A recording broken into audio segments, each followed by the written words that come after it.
माननीय विधायक श्री अमरेंद्र दास 2020 मसीह भारत सरकार द्वारा उपकूल जातीय राजपथ पर श्री चैतन्य ग्रुप को दायित्व दि जाइथिला एवं 2 वर्ष काल सर्वे कला परे ता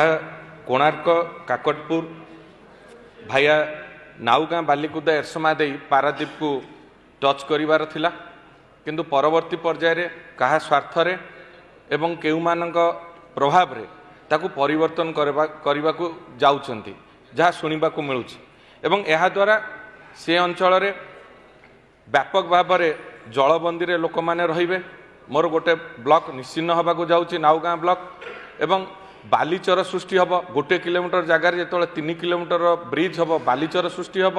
मत्स्यजीवी माने प्रभावित हेबे। जो हेन्ताल वन आम जगतसिंहपुर जानिथिबे जगतसिंहपुर केन्द्रापड़ा सबु बेले बात्या द्वारा प्रभावित जो वाल भाव में बंचई रखुची बात्या समय लक्ष लक्ष गछ कटा हबार संभावना रोचे एवं से अंचल रे जंगल वन्यजंतु मध्य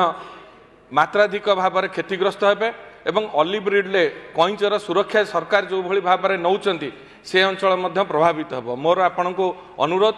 से अंचल रे 3D मैपिंग सरी 2022 मसीह से अंचल रे जमी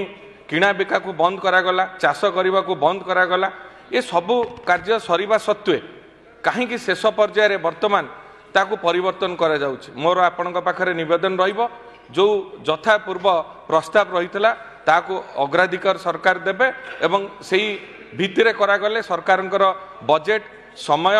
एवं समस्त लोक उपकृत हेबे। धन्यवाद नमस्कार। रिगार्डिंग कोस्टल हाईवे बोली आपण लिखिसंती